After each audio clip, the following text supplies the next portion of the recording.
1,430 people are confirmed dead. 68,900 are still missing, and the ground is still shaking. Everybody, what just happened in Venezuela 5 days ago is one of the most catastrophic geological events this hemisphere has seen in over a century. And if you think this story is just about Venezuela, you need to stay with me for this entire video, because what I'm going to show you today goes far beyond what happened on June 24th. This is a geology story. This is a tectonic story. And parts of it hit very close to home, including right here in the United States. So in today's video, I'm going to break down exactly what happened in Venezuela. I'm going to explain the science behind these earthquakes in plain language, no jargon that you need a degree to understand. Then I'm going to show you why geophysicists are now drawing direct comparisons between the fault that tore open beneath Venezuela and some of the most dangerous fault systems sitting under American cities right now. And then I'm going to close out with what you need to know and what you need to do. Because Venezuela was not just a tragedy, it was a warning. And the Earth doesn't give many of those. Make sure you subscribe right now and hit that notification bell. I'm going to be covering this situation as it develops, and you need to be informed. Let's go. B-roll Q. Satellite imagery of Venezuela. Seismograph readings before or after aerial footage of La Guaira. Everybody, let me set the scene for you. It's 6:04 in the evening, Venezuela time, on June 24th, 2026. People are finishing their workday. Families are sitting down to dinner in Caracas, in La Guaira, in the coastal cities north of the capital. The sun is going down. And then, in the span of 39 seconds, the earth broke open. Two massive earthquakes struck northwestern and central Venezuela in rapid succession. The first registered a magnitude 7, 2, and before the shaking even stopped, 39 seconds later, a second earthquake hit, a 7, 5 magnitude main shock, directly east of the first, at a depth of just 10 kilometers. That is shallow, everybody, extremely shallow, and I'll explain in just a moment why that depth matters so much. Both epicenters were located in the Veros municipality in the state of Yaracuy, about 186 miles from Caracas. But the distance didn't matter. The shaking reached the capital with full force. Buildings that had stood for decades, some for generations, came down in seconds. 14-story apartment towers in La Guaira pancaked floor by floor. Hotels collapsed. Public housing blocks that were already weakened by years of economic neglect and deferred maintenance just gave way. The human scale of this is almost incomprehensible. As of right now, June 29th, we have at least 1,430 confirmed dead, more than 3,238 injured. And the missing persons number is what keeps me up at night. Everybody, 68,900 people unaccounted for. The United Nations has separately estimated that more than 50,000 people remain missing. The USGS pager system, which is the rapid assessment tool the U.S. Geological Survey uses to forecast casualties from major earthquakes, put the probability of the final death toll exceeding 100,000 at 23%. That is nearly a 1 in 4 chance that this disaster isn't even close to its final count yet. In La Guaira alone, the coastal state north of Caracas that was hardest hit, more than 1,400 buildings were destroyed. The main international airport, Simón Bolívar International, was so heavily damaged that all flights were canceled. The bridge connecting the parish of Carabaleda to the rest of La Guaira collapsed from a magnitude 4, 7 aftershock that hit on June 26th. Rescue workers trying to reach survivors couldn't get through. Telecommunication systems went dark. Hospitals were overwhelmed. The José María Vargas Hospital had casualties being treated outdoors because there was no space inside. And right now, as I'm recording this for you, rescue teams from 2,724 workers across dozens of countries, including Fairfax County, Virginia firefighters sent by the U.S. State Department, teams from Turkey, Mexico, El Salvador, Bolivia, Colombia, Chile, are digging through rubble by hand with search dogs with acoustic listening devices, trying to find people who may still be alive under the debris. The 72-hour golden window for survival has now passed. But miracles are still happening. An 11-month-old baby was pulled alive from the rubble on Saturday. A 60-year-old woman named Belkis Josefina Barreto Garcia was rescued after 86 hours trapped under a collapsed building in Carabaleda. Alive, everybody.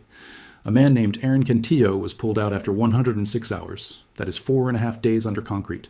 So when you look at those numbers, when you see 68 out of 900 missing, hold on to those stories too. Because where there are rescue teams still digging, there is still hope. B-roll Q. Tectonic plate boundary map, fault system diagram, strike-slip fault animation.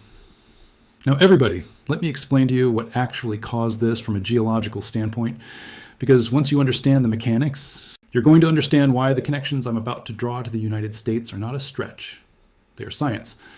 Venezuela sits right on the boundary between two massive tectonic plates, To the south, you have the South American plate. To the north, the Caribbean plate. These two plates have been grinding against each other for millions of years. And they're not grinding head-on. They're sliding horizontally past each other. Scientists call this a right lateral strike-slip fault system.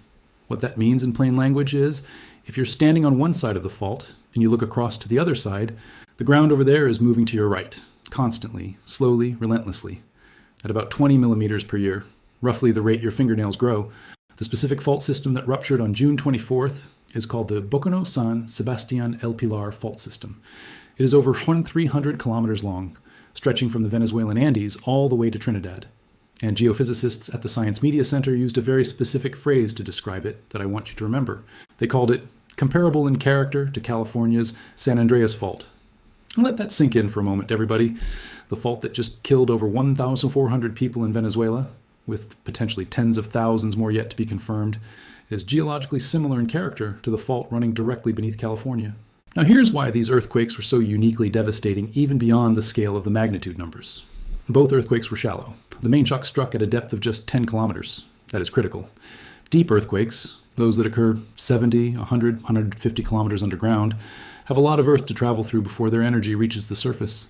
That distance absorbs some of the destructive force. Shallow earthquakes have almost no buffer.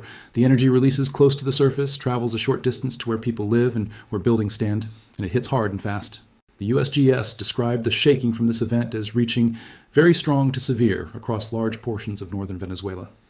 Buildings were not designed to handle that, especially in a country that has been in economic crisis for over a decade, where building codes were not enforced, where maintenance was deferred, where informal construction without seismic reinforcement was the norm. And then there's the doublet. 2 magnitude 7 plus earthquakes within 39 seconds of each other. This is an extremely rare and catastrophic sequence. Scientists are still analyzing whether these were truly 2 separate events or a single complex rupture with 2 energy pulses. What we do know is that the first earthquake weakened structures, and then the second one, only 39 seconds later, hit those already damaged structures with full force. Buildings that might have survived one earthquake couldn't survive both. That 1-2 sequence is part of what made this so unusually deadly. More than 130 aftershocks have been recorded since June 24th. The largest measured A4, 8 magnitude. And every single one of those aftershocks is a threat to already damaged buildings and to rescue workers operating inside them.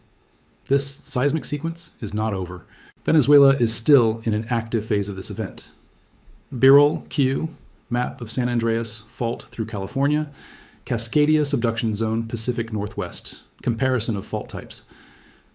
Everybody, this is the section of this video that I really need you to pay attention to. Because what happened in Venezuela is connected, not in a mystical way, not in an alarmist way, but in a direct, scientifically documented geological way, to risks that exist right now, right here in the United States. Let me start with California. The San Andreas Fault runs approximately 750 miles through the state of California. It is a right lateral strike-slip fault. Sound familiar? It should. Because that is the same type of fault, the same mechanical behavior, the same plate boundary interaction, as the fault system that just destroyed large parts of Venezuela. The San Andreas separates the Pacific plate from the North American plate. The average slip rate along the San Andreas is 20 to 35 millimeters per year. The Venezuelan fault system moves at about 20 millimeters per year. These are plate boundaries releasing stress in the same fundamental way. The southern segment of the San Andreas, the section running through greater Los Angeles, has not produced a major rupture since the 1857 Fort Tejon earthquake. That's 169 years of accumulated stress, everybody. 169 years of plates grinding, locking, building pressure. The USGS has estimated that the probability of a 7, 5 or greater earthquake striking Southern California in the next 30 years is above 60%. What we just watched happen in Venezuela with a 7.5 main shock is within that same magnitude range. But here is what just came out in the science that takes this conversation to a completely different level. Just in May of 2026, last month, researchers at Oregon State University published a landmark study. And what they found is something that seismologists had suspected but never been able to demonstrate this clearly. The Cascadia subduction zone, the massive fault running 620 miles off the Pacific coast from Northern California through Oregon and Washington up to British Columbia, and the San Andreas Fault to its south may be connected. And not just loosely connected, they may be able to synchronize. Meaning, an earthquake on the Cascadia subduction zone could trigger an earthquake on the San Andreas Fault, within minutes to hours of each other. The lead researcher, marine geologist Chris Goldfinger at Oregon State University, put it plainly. He said, and I want to make sure you hear this, We're used to hearing the big one, Cascadia, being this catastrophic, huge thing. It turns out it's not the worst case scenario. Not the worst case scenario. If both faults go in rapid succession, not unprecedented in the geological record, having occurred at least 3 times in the past 500 years, including in 1700, you could be looking at San Francisco, Portland, Seattle, and Vancouver, all in a simultaneous emergency. Goldfinger said that an earthquake on one fault alone would draw down the resources of the whole country to respond to it. If both go together, the math on that is beyond what any emergency response system is designed to handle. And just in January of 2026, a separate research team from the USGS, the University of California, Davis, and the University of Colorado Boulder published new 3D mapping of the region, where the San Andreas meets the Cascadia subduction zone off the Northern California coast. They found that the plate boundary is not where scientists previously thought it was. It sits shallower than expected in certain areas. What does that mean? If the effective subduction interface is shallower, a rupture could occur closer to the surface, producing stronger shaking at ground level. It could also change the tsunami risk calculations for coastal communities from Northern California all the way up through the Pacific Northwest. The Cascadia subduction zone last ruptured on January 26, 1700, a magnitude 9. Zero event that sent a tsunami all the way across the Pacific to Japan. That was 326 years ago, everybody. And it is estimated there is approximately a 37% chance of a 7, 1 or greater earthquake in that zone in the next 50 years. The last full rupture, 326 years ago, and every year that passes without a release is another year of accumulated stress. Now, I want to be very clear with you. I'm not telling you an earthquake is coming tomorrow. I'm not telling you the San Andreas is about to go. No scientist on Earth can predict exactly when a major earthquake will strike. What I am telling you is what the science says. The risks are real. They are documented. They are being actively studied by geophysicists right now, some of whom were looking at these same fault comparisons when Venezuela shook. And what happened in Venezuela is a direct, real-world illustration of what a magnitude 7, 2 and 7, 5 strike-slip doublet earthquake does to an urban area.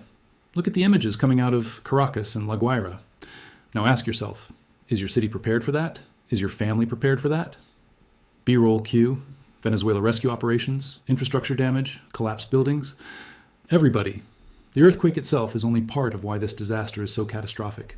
The other part is everything that existed before the ground shook. And this is where there are real, uncomfortable lessons for Americans as well. Venezuela arrived at June 24th, already broken. After decades of economic collapse under the Maduro government, which ended with his capture and arrest in January 2026, the country's infrastructure was a ghost of what it once was. Public services were barely functioning.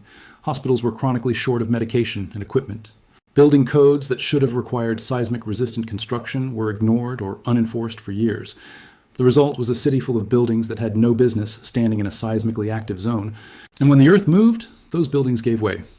One resident named Hernan Sandoval, who has been digging through the rubble for 2 straight days trying to find family members, said something that should stay with all of us. He said, Venezuela was not prepared for this. We were not even prepared for a flu, honestly. That sentence hits hard, because preparedness is not just about having emergency kits and evacuation plans. It's about the condition of the buildings people live in. It's about the functionality of the hospitals that will treat the wounded. It's about whether emergency responders have the equipment and training and resources to respond in the first hours, the golden window, when survival rates are highest. When those systems are degraded, earthquakes that might cause dozens of deaths cause thousands. Now, the United States has far stronger building codes than Venezuela. Major West Coast cities have implemented significant seismic retrofitting programs. California has mandatory seismic standards for new construction that are among the best in the world. But here's the honest truth. Those standards are not uniform across the entire country. Older buildings, particularly unreinforced masonry structures, exist throughout American cities, including in seismically active zones. Bridges, overpasses, water systems, power infrastructure. These things are not uniformly hardened against major seismic events. And the Cascadia subduction zone scenario in particular, a magnitude 9, 0 affecting Oregon, Washington, and British Columbia simultaneously, would overwhelm emergency response systems in ways that haven't been fully stress tested. The Oregon Department of Emergency Management has been very candid about this. Their official guidance states that in the event of a full Cascadia subduction zone rupture, Oregon residents should be prepared to be without essential services and outside assistance for at least 2 weeks, if not longer. 2 weeks, everybody. Without power, without running water, without immediate medical services. Are you prepared for that? Is your family? And this brings me to the point of this entire section. Venezuela's tragedy is a mirror. Not a perfect one. There are differences in building quality, in emergency systems, and government capacity, but it is a mirror. And if you live in a seismically active area of the United States, California, Oregon, Washington, Nevada, Utah, even the New Madrid seismic zone in the central US, what you're watching in La Guaira right now is a reminder that the Earth does not care about your preparation level. It only cares about physics. B-roll cue. International rescue teams, search dogs, rubble operations in La Guaira. Everybody, before I get to what you need to do, let me give you the latest on what is happening right now in Venezuela, because this human story is still unfolding in real time. As of this morning, international rescue teams from more than 24 countries have deployed 2,624 rescue workers and 137 search dogs to Venezuela. The U.S. has deployed elite urban search and rescue teams from Fairfax County, Virginia, and Los Angeles County, California, some of the most skilled and experienced disaster response teams in the world. The USS Fort Lauderdale and USS Billings have been deployed by U.S. Southern Command, along with C-17 and C-130 transport aircraft, reconnaissance platforms, and rotary wing aircraft to support operations. The race against time is desperate. Beyond 72 hours, the probability of finding survivors alive in collapsed structures drops sharply. We are now past that window, but survivors are still being found. On Saturday, an 11-month-old infant was pulled alive from the debris by U.S. rescuers. On Sunday, a 60-year-old woman was rescued alive after 86 hours. On Sunday also, Fairfax County rescue workers heard 2 distinct taps from inside a collapsed multi-story building in La Guaira, a possible sign of life. They cleared the area, went completely silent, and listened. That kind of moment, silence amid devastation, hope hanging on 2 faint sounds, is what defines disaster rescue work. At the same time, a deeply frustrating reality is playing out. Venezuela's media landscape is one of the most restricted in the world. More than 200 websites inside the country remain blocked, including local and international news outlets, social media platforms, and VPN services. People inside Venezuela and the diaspora abroad desperately trying to reach family members are operating with fragmented, censored information. The United Nations specifically called on Venezuelan authorities to fully restore access to media and communications, saying that in the hours and days after disaster, access to reliable information is vital for the protection of lives. That access has only partially been restored.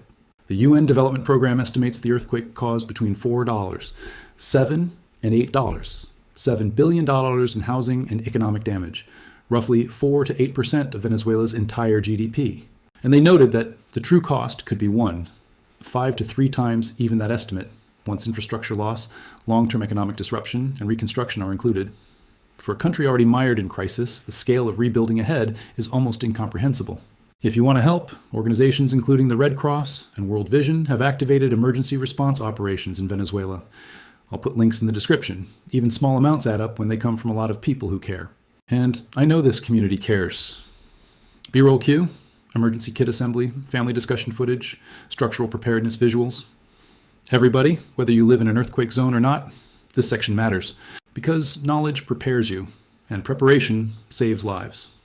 If you live in a seismically active area, California, Oregon, Washington, Nevada, Utah, Idaho, Alaska, or near the New Madrid seismic zone in the central U.S., here is what I need you to do. Number 1, build your earthquake kit. Minimum 72 hours of supplies. Water, 1 gallon per person per day. Non-perishable food, flashlights with extra batteries, a first aid kit, copies of important documents in a waterproof bag. Medications for at least 3 days. Cash in small bills because ATMs may not function. A battery-powered or hand-crank radio to receive emergency broadcasts without power or cell service. Number 2, no drop, cover, and hold on. When the shaking starts, drop to your hands and knees. Take cover under a sturdy table or desk if nearby. If not, cover your head and neck with your arms. Hold on until the shaking stops. Do not run outside during shaking. The majority of earthquake injuries happen from falling objects and from people trying to move during the shaking. Stay down, stay covered. Number 3, identify the safe spots and the danger zones in your home. Know where your gas shutoff is and how to use it. Know which interior walls are load-bearing. Identify any unreinforced masonry walls or chimneys that could fail. If you rent, ask your landlord about the building's seismic rating. If you own, look into seismic retrofitting. It can mean the difference between your home surviving and your home becoming what we're watching in La Guaira. Number 4, make a family communication and reunion plan. Decide now on a meeting point outside your home and outside your neighborhood, in case you can't return home. Designate an out-of-state contact who all family members can check in with. Sometimes it's easier to reach someone far away than someone across town after a major disaster. Practice this plan. Number 5, If you live in a tsunami zone, this is critical for the Pacific Northwest.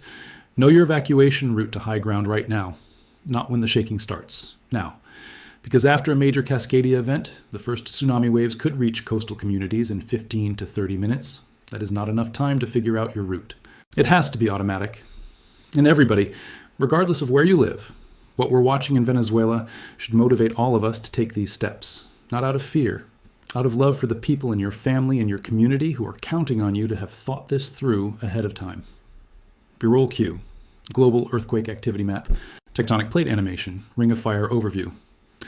Let me close out the geology and science portion of this video by putting Venezuela in the biggest picture possible. Because I want you to understand something about the world we live on. The Earth is not static. It is not a fixed, stable ball beneath our feet. It is a dynamic, living geological system. Plates that are miles thick and thousands of miles wide are constantly moving, grinding, colliding, separating. That motion builds stress over decades, centuries, sometimes millennia, and then it releases, sometimes gradually, sometimes catastrophically. The Ring of Fire, the belt of seismic and volcanic activity that runs from South America up through Central America, Mexico, the western United States, Alaska, across the Aleutians, down through Japan, the Philippines, Indonesia, and New Zealand, accounts for roughly 90% of the world's earthquakes and 75% of its volcanoes. It is where plates meet, where they collide, where they subduct beneath each other, and it is where the vast majority of the world's most devastating seismic disasters have occurred.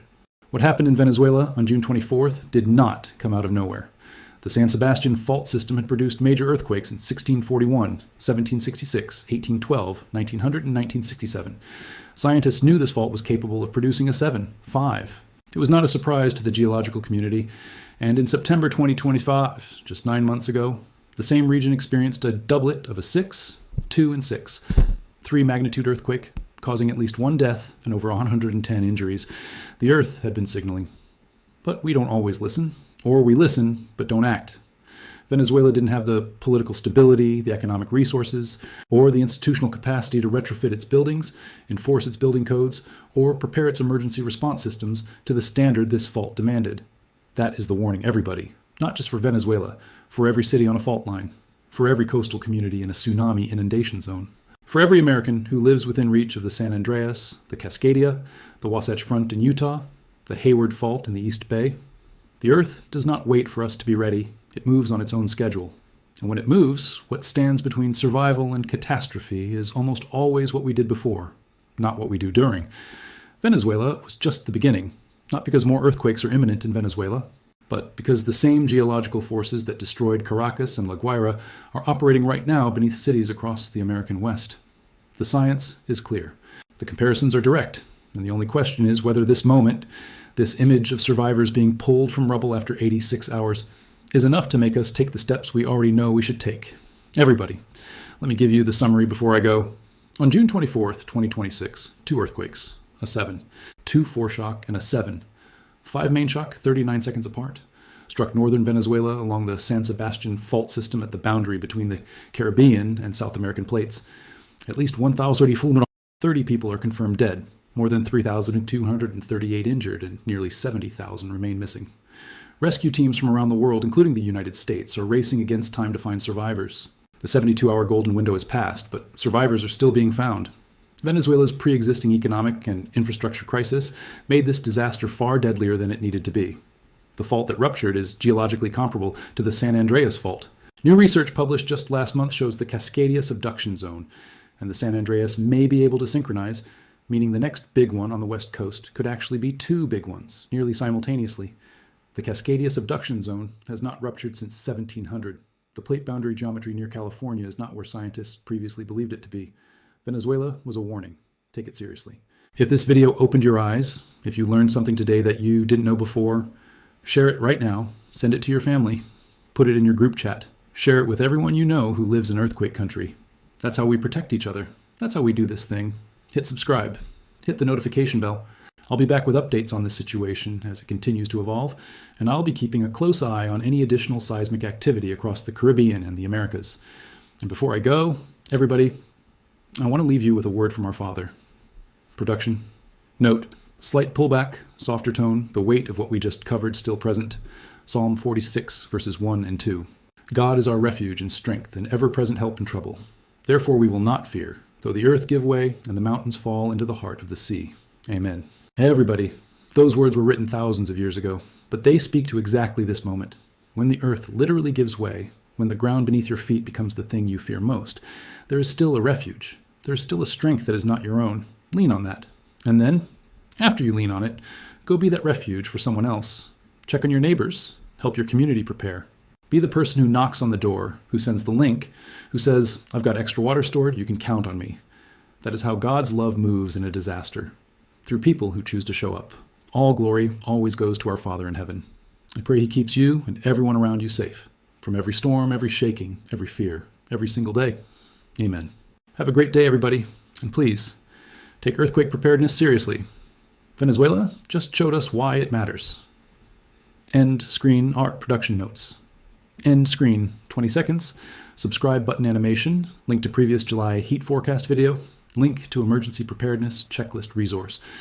Chapters for description. 0 cold open. So down to 430 dead. 68,900 missing. 2 Saus. What happened on June 24th. The full story. 7. The geology. Why it was so destructive. 12:30. The warning for the United States. 1830. The San Andreas. Cascadia connection. New research. 22. What made Venezuela's tragedy worse. 25. The race to find survivors. Right now, we're at 28:30. What you need to do. Earthquake preparedness. 33. But the bigest picture. A planet in motion. 37. Okay. Closing plus spiritual word. SEO tags. Venezuela earthquake 2026. Venezuela earthquake. June 24th, 2026. Venezuela earthquake. A death toll. La Guaira earthquake. Caracas earthquake. 2026. Magnitude 7. 5 earthquake. Venezuela. San Sebastian fault. Caribbean plate. South American plate. Earthquake geology warning. San Andreas fault risk 2026. Cascadia subduction zone 2026. Cascadia San Andreas connection. Earthquake preparedness. United States, Ring of Fire earthquakes, earthquake doublet. Venezuela, USGS Venezuela earthquake, earthquake warning United States. Big One earthquake California. Earthquake survival tips, Cascadia earthquake warning. Thumbnail concept, split image, left side. Aerial photo of collapsed buildings in La Guaira with bold red text, 430 dead overlaid. Right side, map of the United States west coast with red fault line highlighted, text, "You're next," in bold white. Your face in bottom corner with expression of urgency. Main title bar across top. Geology warning, Venezuela was just the beginning. Background color, dark charcoal black for gravity and seriousness. Pinned comment. Suggestion, praying for Venezuela. If you want to help, Red Cross link, World Vision link. And if you live near a fault line, please watch this to the end and share it with your family. This matters.